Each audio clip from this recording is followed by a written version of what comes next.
Service and the Ad Council. We are Sports 56 WHBQ Memphis and W253DF Memphis, Flynn Broadcasting Stations.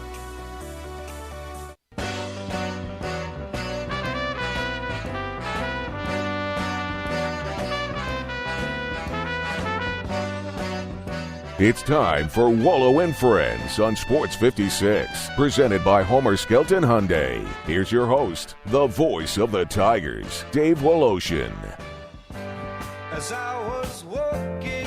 Welcome in on a glorious Monday morning. What a great weekend this was. Maybe the greatest NFL weekend ever. I, as a 7-year-old, watched the NFL.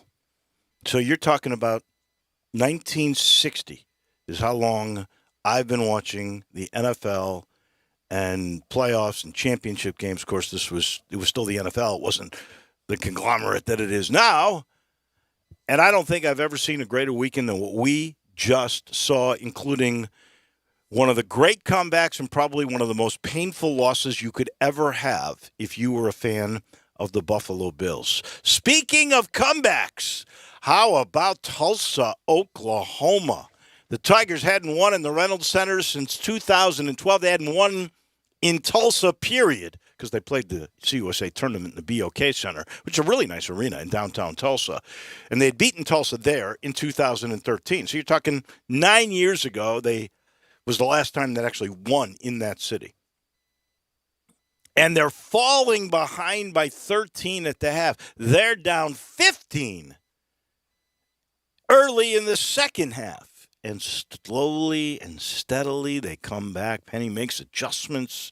He's got Alo on Jackson.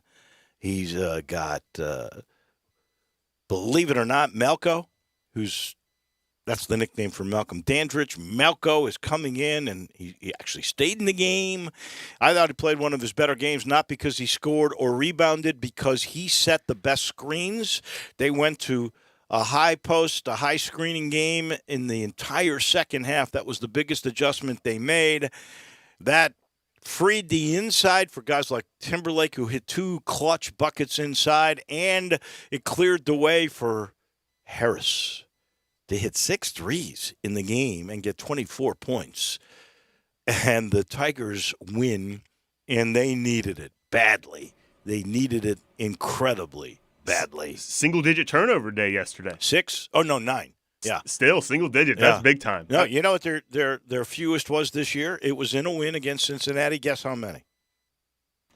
It couldn't have been single digits. It was double digits. It was 11. 11. Well, there you go. Best of the year then. You're spot on. You got your stuff down. That's fantastic.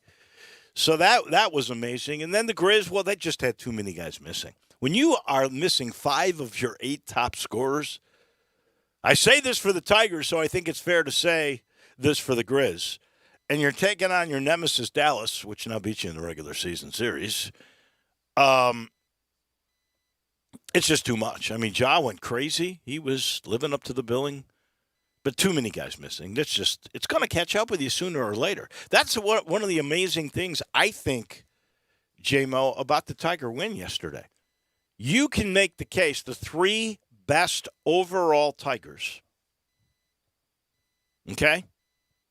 Williams, I don't think there's any question that all you got to do is look at their record. They're 24-9, I think, with him in the lineup.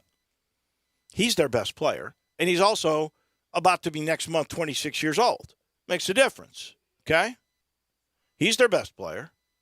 The guy that takes the most shots and a scorer, Landers Nolly, he's certainly second or third, and the other guy that's second or third is Duran.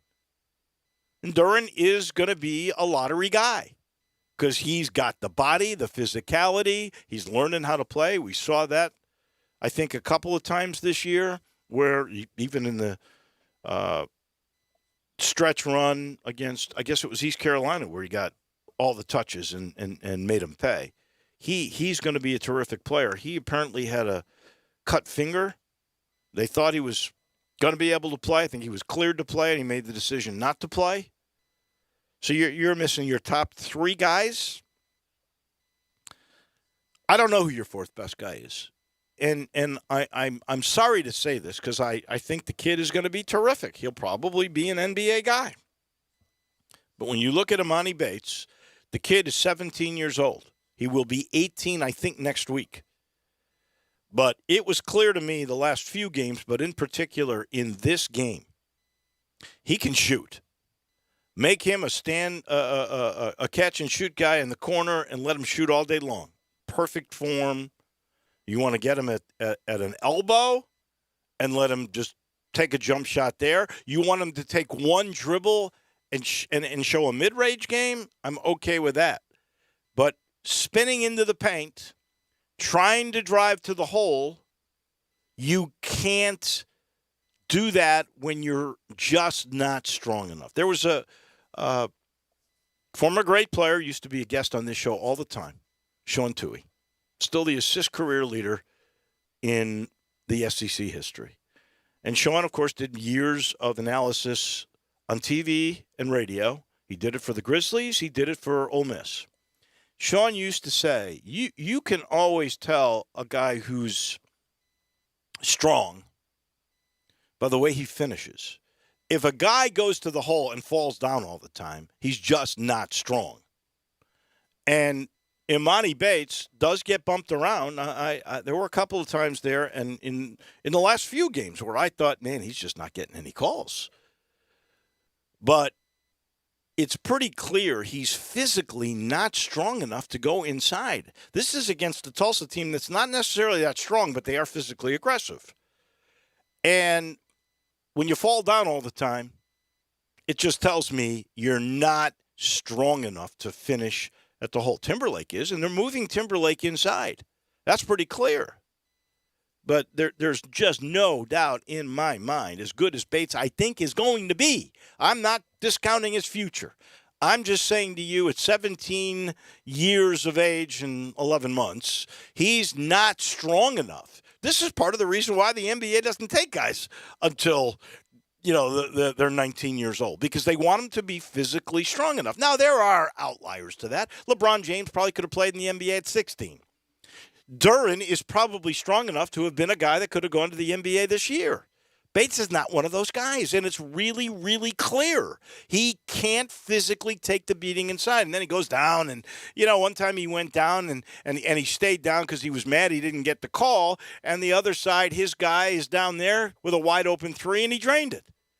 And all you can do is go, come on, man, you can't get up. So Penny had to take him out, and unfortunately, this is the second game now that I can think of, the Alabama game and this game, where he had to be taken out, and the ultimate result was a comeback and a W. So you've got to pick and choose what you do with Bates. And like I just said, if you teach him the mid-range game or you make him a catch-and-shoot three guy from a corner or a wing, he's going to be terrific for you in that role. But it's pretty clear now he's not a ball handler who's going to drive to the hole and get to finish because he's just flat out not strong enough. Alo is terrific, and I got to tell you about Alo. He's taken so many lumps in this city, and I can understand why. Too many turnovers. He's really been good about taking care of the ball the last few games. He had 7 assists, 0 turnovers yesterday. Here's the thing about Alo. He has not been right all season. Alo told me, and he was wearing a boot leaving the gym last night. Alo told me there are 2 places on his left ankle that are injured. There's a high ankle injury on one side. I don't know if it's the outside or the inside, and there's a low ankle sprain on the other side. So you've got a high ankle sprain, a low ankle sprain on this poor kid in 2 different areas. Wow. And yet he's trying to work his way through it. And then I did mention the way that Harris played. And a lot of that comes from the team ideal. So there were adjustments that were made. And by the way, Larry Brown wasn't on at this game either. He got sick or felt poorly after practice, I guess on Friday. So he basically told Penny he probably felt it would be safer for him. He got tested for COVID, did not have it. He felt it would be better for him not to make this trip. So don't read anything into it. He didn't feel good. I will tell you this, because Larry has told me. He had COVID in October. He is not totally recovered, I don't think, from the COVID. Well, he'll tell you that. He doesn't feel all that great. This could be a part of that. Also, you have to be careful shaking his hand because his right hand is still swollen as one of the symptoms that he got from COVID. Also, his voice is more hoarse or husky, whatever you want to term it, than it normally is. And this is what he says. And it's because of a symptom that has not gone away from the COVID that he had in October. And don't forget, he's 81 years old. So he's being careful. And Penny was, saying, we're not going to question Larry Brown, so he didn't make the trip either. They made these adjustments. There were a couple. That high screen game I talked about that Malcolm Dandridge played to perfection. The other was an adjustment on Darian Jackson, who is a driver, cannot shoot, even though he did hit two threes in that game. But Darian Jackson was taken out of his game by Alo. He put Alo on him. That was the other adjustment that he made. And the Tigers hit 3 free throws down the stretch, in particular Minot, who hit 10 of 10, who reminded everybody after the game that when he was in high school, he was a mid-80% free throw shooter. He entered that game at 68%. Maybe he's at 70 now after hitting 10 of 10. I'd have to go take a look. But it was quite the performance, quite the comeback, and in the view that we've had this past few games, 3 losses, the one at East Carolina. You didn't deserve to lose. Maybe you didn't deserve to win last night. Who knows? They trade off as the season goes on. And then in light of Penny's blow-up and the apology and everything else, there was nothing Memphis needed more than a gutsy comeback win. And they get it in a place, as I mentioned, they hadn't won in 10 years. So that was absolutely terrific. But this week with football, we got to talk about that. Maybe a little bit later we'll talk about the matchups because we got TJ Reeves coming your way in a little bit. And we'll talk about the matchup for the AFC and the NFC championship. It'll be the Bengals. Wow. And Kansas City. Should be in Buffalo, but it'll be in Kansas City. And then you've got the Rams. You've got the Niners. That'll be in Los Angeles. That'll be game 3. By the way, it's San Francisco that leads the series 2-0. But what did you say to me? It's hard to beat a team 3 times in a season, Dave. I've heard that before. Yeah, Isn't that usually a basketball axiom? That's where I got it from, was in basketball. Because, you play your team 2 times in the league, then you play them in the tournament. It's hard to beat them 3 times. Well, the rare football scenario. It is the rare football scenario. All right. On Mondays. Oh, first of all, we got to do our lock review. Boy, I felt so good about it. Remember, what was I, 5-1 the week before? 5-1 the week before. You were hot, and I really thought I really thought we went the same way on all the picks. I was like, well, we have to because this who's going to win this week, and we were very wrong. Well, first of all, I don't think it's ever happened before where until the 4th game, every 1 seed and 2 seed with home field advantage had lost on a walk-off field goal. That's never going to happen again. Never going to happen again. And it sure looked like it would be a 3-point difference where, again, the higher seed was going to beat the number 2 seed in their home. It was going to be a sweep for the week until the Patrick Mahomes legacy is sealed. And there's history there, too, which we're going to get to in precious metals. But it was incredible. So without any further ado, we were 1-3 in the locks. We should have been 2-2, 1-3 with all these great games. I know you're heartbroken, not as bad as Buffalo fans, but you're heartbroken what happened with your Titans. It should have been 3-1, Dave. The Titans should have won that game. I'm a Chiefs fan for the rest of the way. Let's beat the Bengals. Get them out of here. Ryan Tannehill. 3 interceptions. It's very rare. I mean, you lose a turnover battle, you're going to lose. But 9 sacks, you lose the turnover battle and lose the game. 9 sacks, and you lose that football game. That was a tough one to watch. Tough one to swallow. Well, 9 sacks get erased by 3 interceptions. Exactly. All right, let's get to our precious metals. I'm going to start with Akoya Lee. She scored the most points in a women's college basketball game in the history of the sport. She plays for Kansas State. They're playing Oklahoma. Oklahoma, they had their coach. I can't remember if it was this year or last year. That was her last year. She retired after like 30 years. Beautiful woman, by the way. I don't know that Oklahoma's quite the same team since she retired. But my goodness, this young lady from Kansas State scores 61. I think they won the game by like 30, right? Big win. Wow, she was incredible. I'm going to give 3 losing quarterbacks. The only one I don't give a medal, a bronze to, is Ryan Tannehill. Rodgers he was 20 of 29 and 255 yards in the Green Bay loss. I almost feel sorry for Brady. Brady, 329 yards and a touchdown. He did throw one pick. 329 yards and a touchdown and loses the game. But the biggest bronze I give, because he lost, is to Josh Allen. 27 of 37, 329 yards, 4 touchdowns, 0 picks. He throws the game winner with 13 seconds to go. Oh, wait, it's not the game winner. We'll get to that a little bit later. My silver medal goes to Tiger Hoops. Amongst the apologies, the injuries, your top 3 guys out, your assistant coach, Larry Brown, the Hall of Famer, out. You fall behind by 15 in the second half and come back and win in a place you haven't won in 10 years in Tulsa. Wow. Pretty amazing stuff for a team that really needed it. And then I got to give a gold to the NFL collectively, because those 4 games made it, I think, the greatest weekend ever in the history of the National Football League. I think the game between Kansas City and Buffalo is one of the greatest games I have ever seen. Mahomes with that 13-second drive is incredible. And even though he lost, I got to give Gabriel Davis, the Buffalo wide receiver, a gold medal. He had 201 yards and 4 touchdown catches, which is a new record for a postseason game. One guy getting 4 touchdowns, including what should have been the game winner with 13 seconds remaining. So I give Mahomes, Davis, and the NFL collectively for this weekend all gold medals. So I had a feeling we were going to go heavy NFL on medals, so I kind of went a different route this weekend, Dave. There was the Winter X Games, which I'm a big Winter X Games fan. It's played in Aspen, or competed in Aspen, I suppose. So my bronze medal goes to Dusty Henriksen, who won bronze in an event that I've never heard of until this weekend called Knuckle Huck, which is like they go off a cliff and do tricks.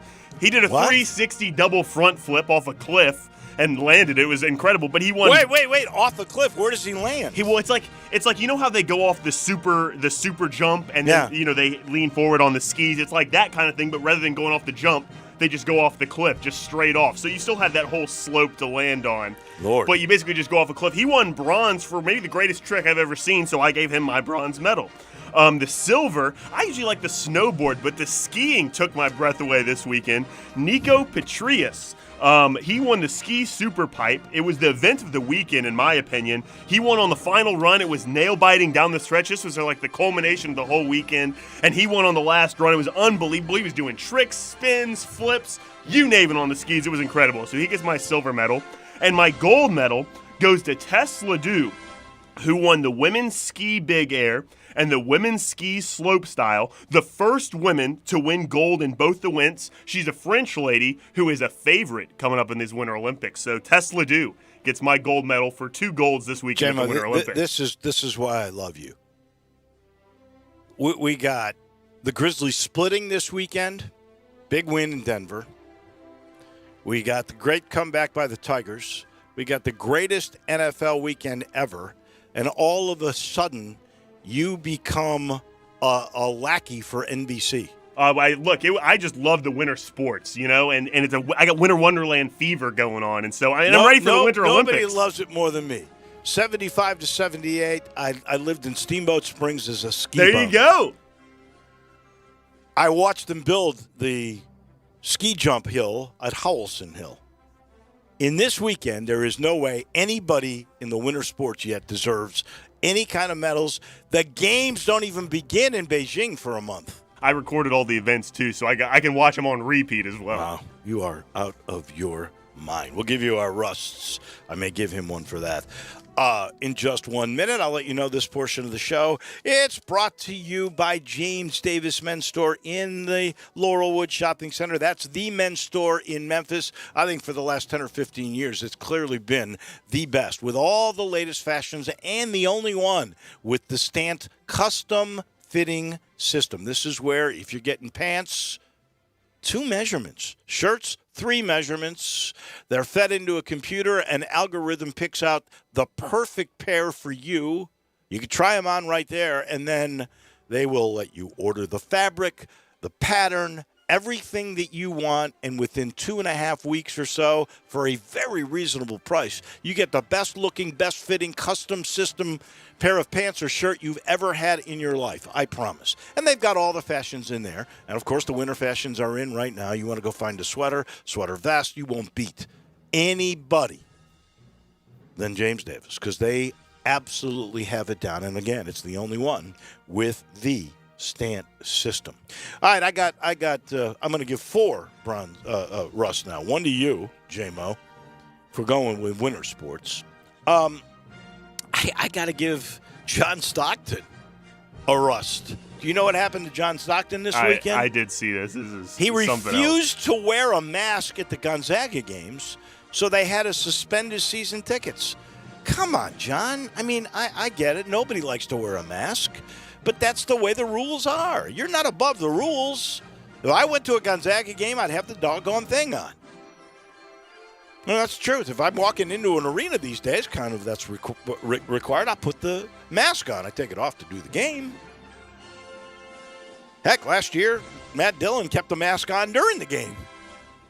So, anyway, John Stockton, follow the rules, man. Bobby Hurley. I'm going to tell you, between Bobby and his brother Danny, I don't know which one is nuttier. I'm serious. I don't know which one is crazier. So Bobby Hurley goes nuts after his team, Arizona State, loses to Stanford. He verbally abuses a ref, and a couple of players followed his lead. I mean, he's supposed to be a leader. He got fined $20,000, and he got suspended for a game. He deserved it. And then I've got to make give a big rust to the National Football League after I just crowned him with gold. I think the overtime rule needs to change. I don't think you can let a coin flip decide who wins the game. Now, I don't mind it for the regular season. Just like I don't mind that you can still end in a tie after 10 minutes. But in the playoffs, they don't say it's 10 minutes. In the playoffs, they say you're playing until there's a winner. So they've changed the rule there. Why not change the rule? The team that doesn't get the ball first should absolutely have the right to answer in the playoffs. And it's terrible for Buffalo because I really believe, and I said this to my wife as we're watching the game, the team that wins the coin toss is going to win the game because neither team is going to be stopped. They're going to score a touchdown on the first possession, and Kansas City won the toss. Do you see how happy the guy was when they won the toss? And he knew Patrick Mahomes is going to drive us down, and we're going to another AFC championship. That's exactly what happened. I think the league has to consider in the playoffs changing that rule. I think I like what you said. Both teams just get the ball, like a field goal. If you score a touchdown, same as a field goal, other team gets the ball. I think that's a good addendum to the rule. I am going to give a rust. I got 2 rusts to give away. I don't usually give away 2, but my first rust goes to the Winter X Games, Dave, because they got rid of... What a shock. They got rid of the snow cross, which is the snowmobiles. You know, they do the flips off of the... Yeah. I love this. That was the best part to me. It's different than the Olympics. No one else does the Those snowmobiles. Those people are absolutely crazy. Out of their minds. And that's what makes it so exciting, but they got rid of it, and they're not going to do it anymore, and I think it's a shame because it's so unique, and it's one of my favorite parts growing up of watching it, so I had to give them a rust for that. And then also NBC this week. You know, they had the game yesterday afternoon on NBC, and they keep advertising this show called This Is Us, and it's been on for a few years now. Yeah. I've never watched it. It's coming to an end, isn't it? Coming to an end. No one ever in the promotions for that show has ever smiled. Terrible advertising. Someone put a smile on. You want me to watch it? How about a little bit of joke? We're watching football. How about a smile? I mean, it's not that serious. So I have to give a rust to This Is Us as well. You know what? This Is Us was like a ratings bonanza for a while. I don't think it's held. My wife said she can't wait for it to end because the show is not as good as it was. Yeah. I never watched it. Neither have I. But someone smile, and then maybe I would. Okay, there you go. And those are Russ. We're sitting in the Family Leisure studio. A reminder, the floor model sale is going on. I talked to Billy Connerly today, and he told me they still have floor models. You need to go. And by the way, if you're looking for a spa or a swimming pool, that's not just a discounted price on the floor models. They've got brand new ones. They'll give you the same discount. You need to get to I-40 and Whidden Road. Go see the guys. You'll save money, and you'll get in on games or pools or spas. It's really happening at Family Leisure. And you know our title sponsor? Well, that's simple. It's Homer Skelton. Homer Skelton Hyundai in Olive Branch, where you'll never pay more than sticker price. And not every dealership will make that statement right now. With the shortage of new cars, some people, well, they're going up on their price. Not Homer Skelton Hyundai. Get on Lamar. It's Highway 78. Exit 1, Craft Road in Mississippi, 10 minutes away. Turn left. You'll see how they've set the standard for the way car business should be done at Homer Skelton Hyundai. To Tampa we go in a matter of minutes. TJ Reeves on Will Tom Brady be back?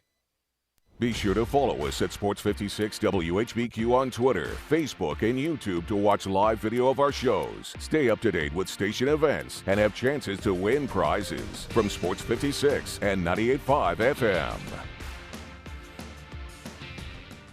Looking for a good deal on ammo? Check out Tactical Guns and Gear in Collierville. Right now, 223, 9mm, and 12-gauge buckshot are all on sale. 400 rounds of 223 in sealed Spam cans for $199. 50-round boxes of 9mm full metal jacket for $19.99 a box. 12-gauge buckshot, 15 rounds per box, 8 boxes per case, on sale for $125 per case. Tactical Guns and Gear in Collierville. On Instagram at TGG_Tennessee and Facebook at Tactical Guns and Gear. Don't forget to tell them Eli sent you. Belly Acres' motto is City-Fied Farm Fresh. The goal is simple: provide a fun, unique farm-to-table experience for the whole family. 2 great locations, Regalia at 6130 Poplar and in Overton Square at 2102 Trimble Place. Overton Square hours Sunday through Thursday 11A to 9P, Friday and Saturday 11A to 10P. Regalia Sunday through Thursday 10:30 a.m. to 9 p.m. and Friday and Saturday 10:30 a.m. to 11 p.m. Signature burgers are made from 100% grass-fed beef. Sandwiches, salads, and the best milkshakes anywhere. The burgers, so good, like the Dare Ya or the Double Dare Ya,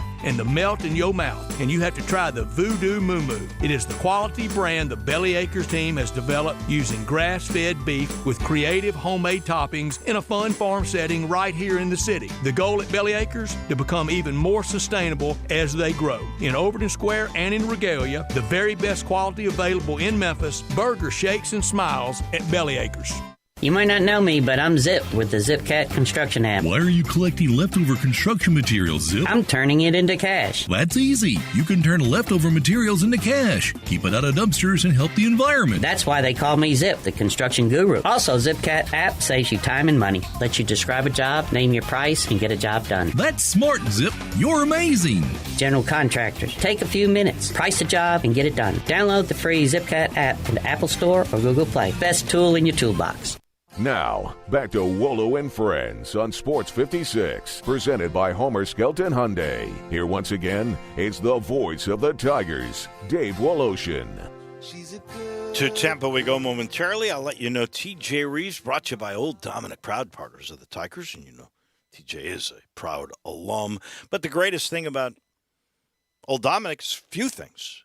One, these spirits, they're made right in Memphis, and they're really good. They've got a bourbon coming you're going to go crazy for, and you can get it in your local spirit shops, or you can go and enjoy the only distillery tour in Memphis, 45-minute sensory journey that begins with history, then you learn the craft, and then you get a tasting of the Old Dominic portfolio. Or you can go check out their bar. They got mixologists ready. If you fancy an old-fashioned or a Manhattan, they've got it there using their spirits in an elegant bar, but not stuffy. Open after hours. Go check olddominic.com for either the tour or bar hours. So to Tampa we go. Our friend TJ Reeves, let's cut to the chase. I know you're heartbroken. I understand that. You did win a Super Bowl last year, though. But is Tom Brady 44 years old, who said he was going to play to 45. Is he coming back?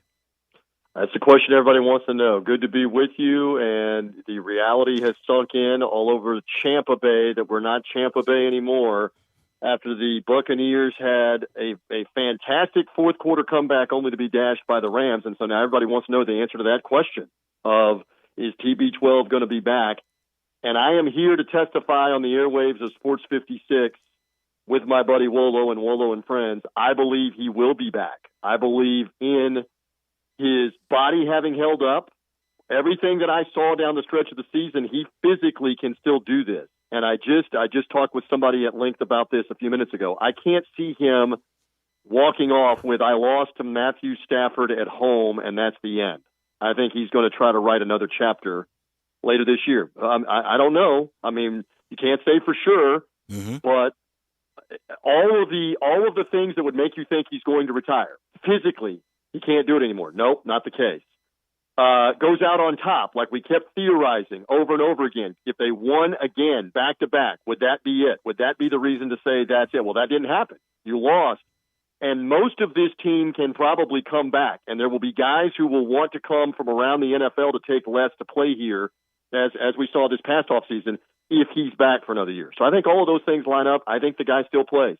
That's my gut feeling. I hope you're right. I think he's great for the game. And you know what? There was no slippage in productivity this year. What was he, 67% throwing the football? He led the league in yards. He led the league in touchdowns. The arm strength is still there. Again, you cannot say enough that at 44 years of age, he's doing things that a lot of quarterbacks in their late 30s couldn't do anymore. I mean, at the end, Peyton Manning, because of the injury, couldn't throw the ball down the field anymore. They were winning because of their defense and their run game as much as anything. That is Peyton Manning at like 38, 39, whatever it was. That's not the case with Tom Brady. I saw the bomb to Mike Evans right in front of me, Wolo, yesterday, and the zip and the placement of that ball was vintage Brady from even back 5 or 10 years ago. He still got the health and the tools. Will it hold up? Will the magic hold up in a season next year? Nobody can predict that right now, but I believe unfinished business, he will try to come back. Let's see. And he lost weapons down the stretch here and still was able to, come up with the kind of numbers that he had yesterday when he ended up with 200 and listen to how bad it got at the end of the game. 329 yards and a touchdown, for goodness sake. Right, to your point about the injury. So they lost Chris Godwin, obviously, for the year, the torn ACL and the horrible hit in the Saints game. All right, Antonio Brown flakes out, implodes, ejects, he's gone. They now had gotten so injured, including in the game yesterday where the rookie receiver returner Jalen Darden got a concussion. Tyler Johnson, the second-year receiver, kind of the underneath guy, suffered a rib injury in the third quarter. You were down to 2 healthy wide receivers in that game. And Cameron Brate, the tight end, was having to line up as a slot receiver and run some routes to help him out as the game went on. So that's how banged up it was. Yet, as you said, he still threw for 300-plus yards and led, with the defense getting a couple of crucial takeaways, he led a 24-point comeback to get the game tied that really no one will remember years from now because the Rams found a way to throw one more long one to Cooper Kupp. And I've been saying this. I said it on the Buccaneers recap podcast that I just put out. It's inexcusable. I mean, this is pro sports. This is big-time, highest-level pro sports. It is inexcusable to let that guy run down the middle of your defense, especially when he's already done it earlier in the game and run by you for a big play touchdown. So the Bucs get all off season to think about how did we let that guy do that? And I'll just follow it up with the Buffalo Bills have a whole bunch of how did we let that happen right after the Buccaneer game on Sunday night. I mean, that was just an amazing thing to watch where they let Kansas City 2 different times do things at the end of that game that just shouldn't happen once, and it happened twice. Well, I'm with you. I think if you're a Buffalo fan, it's more painful than what you guys witnessed. Now, you don't know this because I haven't told you, but I am sitting in the Tulsa Reynolds Arena parking lot listening because we had our choice, but I want to listen to you. So we're listening to the Tampa Bay Buccaneer Radio Network. And my old friend, and I love his voice, Gene Deckerhoff, basically says after that play, What were the Buccaneers doing? I think he was voicing it for all of Tampa Bay and Buccaneer fans everywhere on how do you let that guy on a busted coverage run right down the middle of your defense, and credit Matt Stafford for hanging in. They were blitzing him. He hung in. He put it up there, and it was tough because, again, I don't know how much of it you got to hear. You were doing the Tigers and the postgame show, but Gene was obviously on fire because the stadium was on fire with the comeback. With the bomb to Evans, you get the fumble right after that. You get a touchdown on a fourth down play by Leonard Fournette right after that. I mean, it was rocking. And Wolo, I'm here to tell you, that is as loud as that stadium has ever been since 1998 in that playoff moment. And the Rams overcome it there at the end of regulation with the long pass, get the clock stopped. You got to give them a lot of credit for being able to pull it out. So Cincinnati gets Tennessee, the 1 seed at home, with a walk-off field goal. Sanford in 1916 is your final there. San Francisco gets Green Bay with a walk-off field goal at the number 1 seed Green Bay with a walk-off field goal 13-10. The Rams get you guys in Tampa, number 2 seed, and it's a walk-off field goal. I thought we were going to see Buffalo with a 3-point win on a last second with 13 seconds to go touchdown to win by 3 at a number 1 seed. But we didn't see I know. that. We didn't see that. I mean, but that's crazy. But my question when we go over all those scenarios, and you've been covering this for a long time, not quite as long as me, but have you ever seen a better weekend for the NFL than this one? Point one out if you have one. I don't think there is one. With all of the drama and all of the storylines, was that Aaron Rodgers' last game? Is this Tom Brady's last game? Is this the Chiefs' chance at redemption? Is Buffalo finally going to break through and get back in the Super Bowl? All these questions. Cincinnati has never won a road playoff game, and they win the game in Tennessee that way. If there's a better weekend of drama, I don't know what it is. Show it to me. Yeah. I agree. Now, a couple of things. Let's start with the playoffs and the overtime rule. Mm-hmm. I just gave the NFL a rust on that rule. Look, if you play 10 minutes and can allow a tie in regulation, you can change the rule for playoffs in that regard because you don't play for a tie. It's unlimited amount of overtime. You need to change the rules so that a coin flip doesn't decide the ultimate outcome. I think you've got to let the other team have the ball in a playoff since we're not allowing ties. I think that was crazy. I think the rules got to change. Well, and there's been a lot of momentum about this over the last decade plus with suggestions, and the NFL did modify sudden death. Remember years ago where it's not just a field goal to end the game, so they modified that. But honestly, I don't have a problem with if you can score a touchdown, the game is over with. The onus last night, for example, was on the Buffalo Bills. And I know Mike Florio of Pro Football Talk bangs this drum every time. And the one comeback that he never has anything for is Buffalo had every chance to stop them at the end of regulation twice, not just once, but twice, and have the game never be in overtime. And Buffalo still had a chance to stop them in overtime and get the ball back. And if you go back and look in playoff overtimes, I would bet probably the last 15-year sample, at least half the time, both teams have gotten the ball. When the Rams went to the Super Bowl 4 years ago in overtime, the Saints had the ball first. And Drew Brees got hit and got intercepted, and they kicked a long field goal and beat them. Both teams had the ball. Now, when Brady got to the Super Bowl last with the Patriots against Mahomes and the Chiefs, they got the opening kickoff. They drove right down the field. They scored a touchdown. My argument's the same. If you're Kansas City, stop them. Find a way to stop them. My question for you would be last night if Buffalo had won the coin toss. The way they were playing, I think they're going to march right down. They're going to win with a touchdown. Yeah. So I would agree with that. Well, it did come down to a coin toss being part of it, but you still got to make plays. I get you. I get you. But if you can change the rules for the playoff of the overtime rules for playoffs, change them even more and go that extra step and take away not having a second possession. because I don't think it's right. I'm okay with what you're saying. The modification they made where you can't just kick a field goal, touchdown wins it. For regular season, I'm good with that. And I'm good with the tie if they go 10 minutes. But I think in the playoffs where somebody's got to win, you got to give the team second possession. All right, second question for you. A lot of second guessers in that game. 13 seconds left. Kansas City's going to get the ball. They say squib kick it. Yes. To take time off. But if you squib kick it, and let's just say it takes 5 more seconds off. You got 8 seconds. Still got 2 plays. You still got all your timeouts left. And you're going to get the ball where? At the 35 or 40, maybe the 40-yard line? Now all you got to do is go 20 yards. Yeah. I think it's 6 of one, half a dozen of the other. Well, I believe you could have kicked it to about the 5-yard line and made them burn a few seconds. Now, the argument there is what happens if somebody breaks it. And by the way, we've seen that with the Tigers. We've seen it in college football this year, SMU and Houston. We've seen it on more than one occasion where a huge kickoff return can suddenly do that. But I really believe they vapor locked at the end there with 13 seconds left of the game is not completely over, but not any worse than the 2 pass plays right after that. And Leslie Frazier's the defensive coordinator there. Leslie Frazier, who used to play for your Bears, has been a long-time assistant and a defensive coordinator, was a defensive coordinator here with Lovie Smith for the Bucs for a year.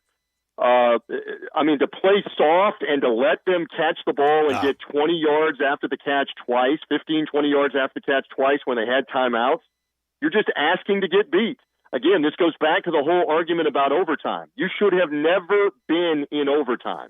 If you're able to stop them with 13 seconds left, which at that point, Buffalo's win percentage on the analytics had to be like 90%, maybe even 95%. Just keep them from getting to the 50 or even to the 45, and the game is over. But you let them get all the way down. What they get down to, like the 30? I in agree with you. 2 plays? You know what? That's cool. Only rushing 3 or 4 is not the way to go. I would be aggressive in that particular case and make him uncomfortable and take more time off the clock. I agree with you. I don't think credit Kansas City. Kicking credit the ball, Kansas City at the same time. Well, and Mahomes' legacy gets bigger and bigger and bigger. Crazy. All right, so real quick, because we're going to talk about this ourselves here in a minute. The AFC Championship, the NFC Championship, Rams-Niners Game 3. San Francisco's won both, and now Kansas City at home. 4th straight AFC Championship there. No one's ever done that. And they're going to take on the young darlings here, Joe Burrow and the Bengals. How do you see those games? Well, Kansas City matches Buffalo. They got to the AFC title 4 times in a row. Now Kansas City's there 4 times in a row. That's got to be Chiefs against the Bengals at home after the magic that we saw last night. The only thing is the Chiefs are vulnerable to the pass, and Burrow and them can maybe make the game interesting, but that's probably Kansas City. What else am I supposed to say? I like the Rams in the revenge mode here against the 49ers because they've lost to them 6 straight times now overall, twice this year.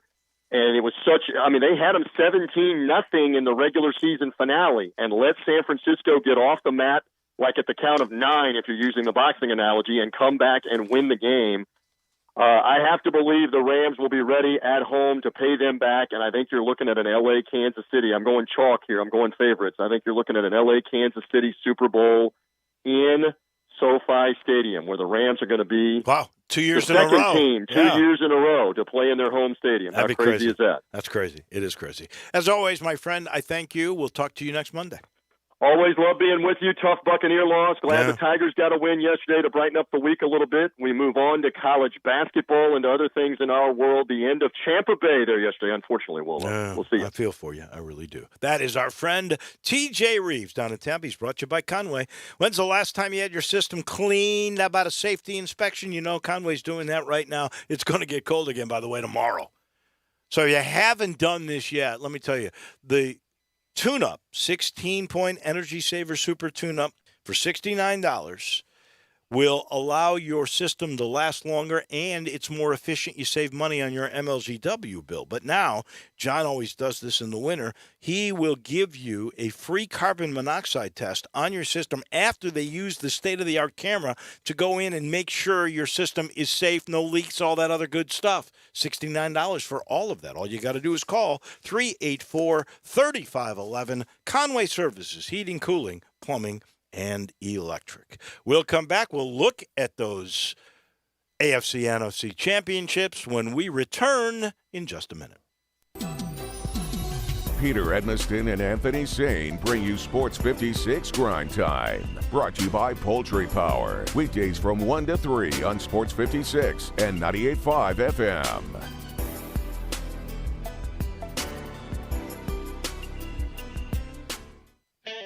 Hi, this is Troy Fiveash, owner of Fiveash Roof Services. If you need a new roof for your home or business, we hope to hear from you and will work hard to earn your business. We are experts and certified in residential and commercial roofing, siding, and gutter installation. I have been serving the Memphis area for over 20 years, and now with two of my sons working with me, we plan to be here for years to come. So if you need a roof, please give us a call. On a personal note, what a great time it is to be a Memphis sports fan. With the Grizzlies and the Redbirds and 901 FC, not to mention Tigers football and basketball, it's going to be a fun year. Thanks to Coach Silverfield and Coach Hardaway and their staffs for their dedication to the student and athletes, the University of Memphis, the City of Memphis, and us fans. Five Ash Roof Services, a proud partner of the Memphis Tigers and the official roofer of the Tigers home team. Five Ash Roofing, fair, honest, and ethical. 367-0050 or memphisroofer.com. 367-0050 or memphisroofer.com. Five Ash Roofing, it's what we do. We're here for you. Get in the swing of things. Grab your friends, your clients, your employees, and go enjoy everything you love about Topgolf in a luxury suite. While at Memphis' only Topgolf Swing Suite at Erling Jensen's Small Bites. Topgolf Swing Suite is an immersive social experience offering guests a luxury private lounge to enjoy Erling Jensen's extraordinary food and beverage service, all while playing a selection of games in a one-of-a-kind simulation day. Topgolf Swing Suites are great for work outings, celebrations, or just getting together. It's fun for the whole family. It's fun for golfers and non-golfers alike.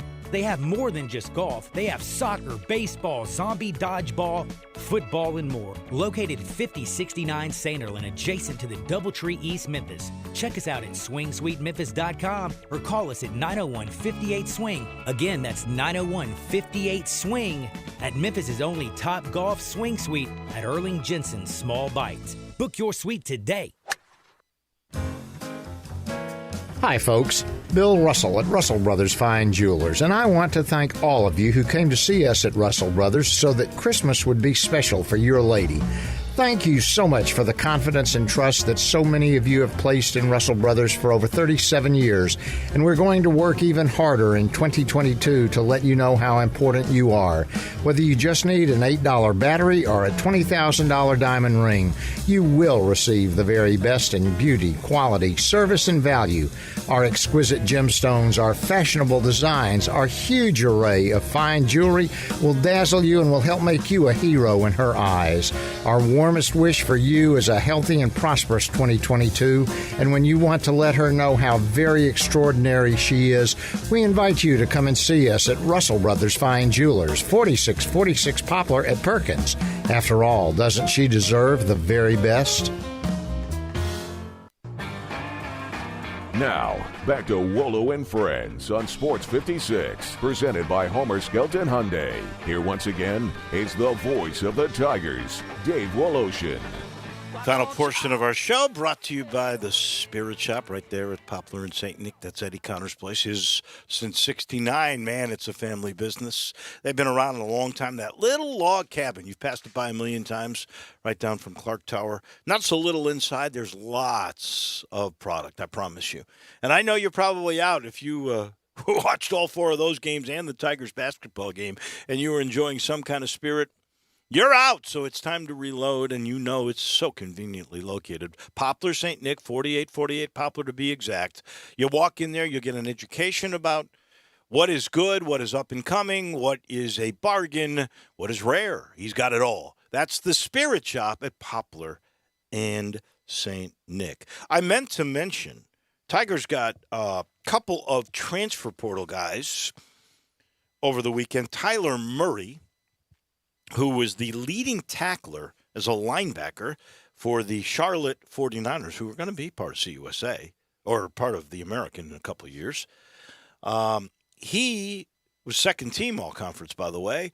He is going to be a Tiger next year. And they also committed a young man from New Mexico Military Institute Junior College, who led junior colleges last year with 10 interceptions. He was a four-star coming out of high school. And interesting. I'm trying to remember, he went to a Power 5 somewhere and then decommitted, went to the Military Institute, and had this spectacular year. Like 47 tackles, 10 interceptions, a bunch of breakups, and decided he was going to be a Tiger. I know that Ryan Silverfield, who's busy recruiting in Mississippi, he was on with Eli and Greg this morning, and he couldn't be happier. Rivals has this recruiting class right now, and there could be more coming, at 46. So that would be the highest recruiting class ever, surpassing last year, which means the future sure looks good. He also said that all the quarterbacks, you got Tevin Carter, who's committed, and he's pretty solid commitment. You've got Seth Hennigan, and you got Grant Gunnell, that all three will be a part of that quarterback room. And he raved about both Barnes and Cramsey, the new coordinators. I mean, you can't help but feel good about the way Tiger football is going. Well, I mean, especially when you just hired two new coordinators, to have a top 50 recruiting class is something else. I know you keep the head coach, and that's really what matters a lot, but It's still something else.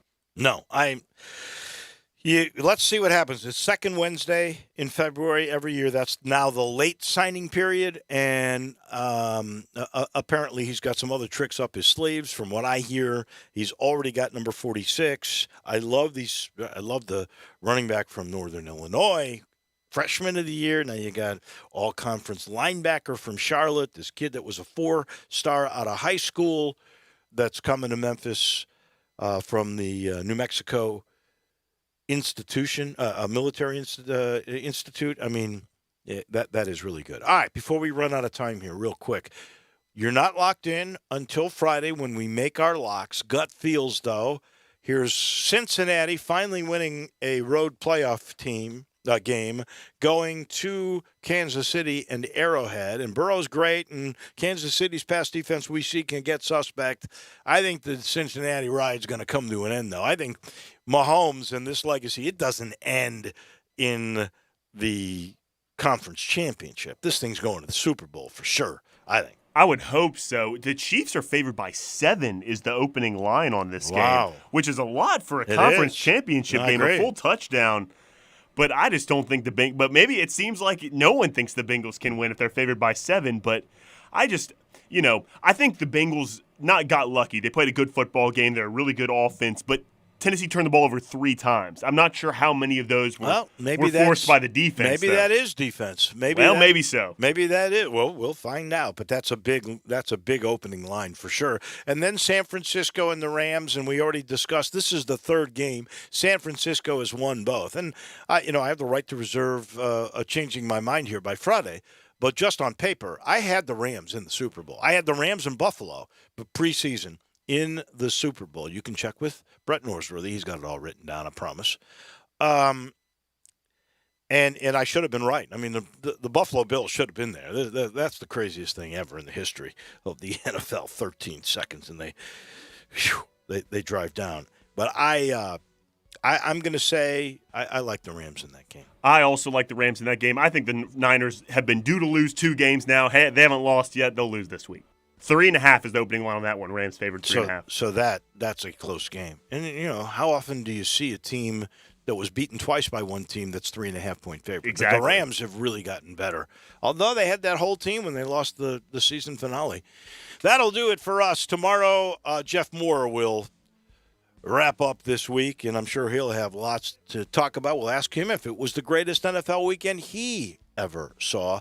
And then Mike DeCourcy on the NCAA. John Stockton. I still can't get over the fact that he won't wear a mask. They had to take away his season tickets. That's crazy.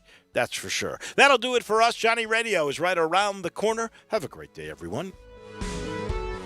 What a great time to start a new year with a new car, truck, or SUV from our friends